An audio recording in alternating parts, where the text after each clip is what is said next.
తీర్మర్మల్లే చూసిండ్రా? శంకర్ గౌడ్ కనవాడు చనిపోయిన తర్వాత తీర్మర్మల్లే జంపు ఏడ నోరు తెరవలే ఇక్కడ కనవాళ్లే. కాబట్టి వీళ్ళందరూ కూడా రేవంత్ గారు ఉన్న ఆర్టిస్ట్ అంతా కూడా ఆర్టిస్ట్ నమ్మి మెల్లగా దీన్ని క్లోజ్ చేద్దాం అనుకుండ్రు. కానీ అనుకోకుండా భగవంతుడు నేను అక్కడ పోయేటట్టుగా చేసిండు.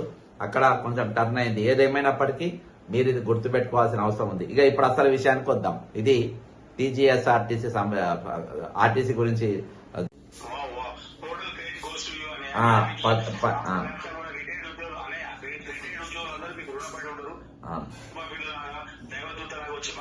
నిలబడి ధైర్యం చేసి రోజు మీ అమూల్యమైన సమయాన్ని కేటాయించి సొంత డబ్బులతో రాష్ట్రం మొత్తం తిరిగి అందరికి చైతన్యం తీసుకొచ్చిండ్రు. మీరు లేకపోతే పైసలు ఇస్తే మాకు ఇప్పటికీ భయం అవుతుంది. అన్నయ్య, ప్రభుత్వం తరఫున ఇంతవరకు కూడా ఉపాధ్యాయ ఉద్యోగులు చనిపోయిన కుటుంబాలను ఎవరు పరామర్శించలేదు. అది విచిత్రంగా ఉన్నది. అసలు ఇంత కూడా లేదు. అరే మన చూడరాదన్న పాపం శంకరన్న ఆ రోజు ఏమైంది తెలుసా అన్న? శంకర్ అన్నది ఇంతకు ముందు చెప్పిన శంకర్ గౌడ్ది నువ్వే ఫోటో పెట్టినావు నాకు.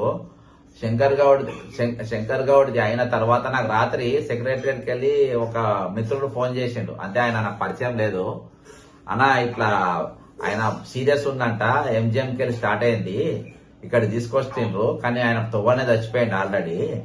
అయితే ఇక్కడ అందరిని మేనేజ్ చేసిందంట. నువ్వు అబ్జర్వ్ చేసినావా? శంకర్ గౌడ్ చచ్చిపోయిన తర్వాత తీర్మానం వల్ల ఎక్కడ కూడా ఎక్కడ కూడా సినిమా రాలే, సీన్లకు రాలే. చూసినావా? నువ్వు అబ్జర్వ్ చేసినావా? అయితే అందరు మేనేజ్ అయిపోయినారన్న. పొద్దుగాల దాకా ఇక్కడ బాడీ పెట్టి అర్లీ మార్నింగ్ తీసుకొని వెళ్ళిపోతారు. అక్కడ వీళ్ళందరూ కూడా భయభ్రాంతులకు గురవుతారన్న. 2 రోజులలో ఎంఓయూ ప్రైవేటైజేషన్ కి ఎంఓయూ అంటే ఇంకో 2000 మందిని మేఘకృష్ణారెడ్డి యూపీకి వెళ్ళి, బీహార్కి వెళ్ళి, ఛత్తీస్గఢ్కి వెళ్ళి డ్రైవర్లను సప్లై చేస్తారు. దయచేసి ఏమన్నా చేయగలితే చెయ్యన్నా అని చెప్పిండ్రు. చెప్తే నేను రాత్రి 11 గంటలకు పోయినా అన్న, 10:30 పోయినా. సైలెంట్ ఉంటున్నాను, అంతా సైలెంట్.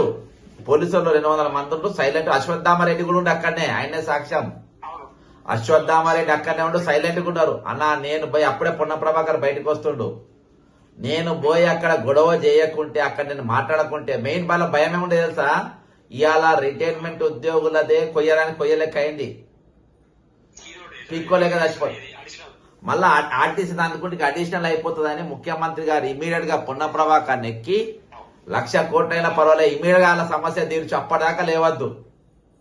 నేను అదే రోజు చెప్పిన, బ్రదర్ తెల్లారి వరకు ఇప్పుడు శంకర్ గౌడ్ ఇష్యూ మూసేనికి ఆయన మరణం ఉత్తకపోవద్దు అని చెప్పిన.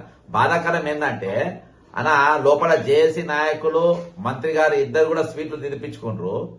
ఇవాళ పైసలు రానికి ఇవాళ సరే వాళ్ళు మళ్ళా డ్యూటీలు ఎక్కడికి కారణం ఎవరంటే శంకర్ గౌడ్ అన్న. శంకర్ గౌడ్ త్యాగము తెలంగాణ ఏర్పాటులో శ్రీకాంతాచార్య ఎంత పెద్ద ఇది ఉందో అంత పెద్ద రోలు ఈ రోజు శంకర్ గౌడ్ గారితో ఉన్నది. శంకర్ గౌడ్ గారి ఫోటో ప్రతి డిపో దగ్గర పెట్టాలి. శంకర్ గౌడ్ గారికి ప్రభుత్వం ఎంత ఇచ్చినా గానీ ప్రతి ఉద్యోగి మినిమం ఒక 200 రూపాయలని ఇవ్వాలి వాళ్ళ జీతంలోకి కట్ చేసి. అంతేగాని డిస్మిస్ అయిన వాళ్ళందరినీ మళ్ళీ నౌకర్లో తీసుకోవాలి. దాదాపు సజ్జనర్ గారు ఒక 500-600 మంది డిస్మిస్ చేస్తే 250 మందినేమో తీసుకున్నారు. ఇంకో 250 మంది 300 మంది వాళ్ళందరినీ తీసుకోవాలి. శంకర్ గౌడ్ త్యాగం మాత్రం ఆర్టీసీ వాళ్ళు మర్చిపోతే అన్న అంతకుమించిన భయంకరమే. మనదంటే మనం ఎక్కడ ఎవరు పిలిచినా ఎవరి తరపున మనం పోతాం, నిలబడతాం, కొట్టాడతాం. మనల్ని గుర్తుపెట్టుకోమని మనం ఏమంటలేం. కానీ శంకర్ గౌడ్ మాత్రం వాళ్ళు గుర్తుపెట్టుకోవాలన్న 101%.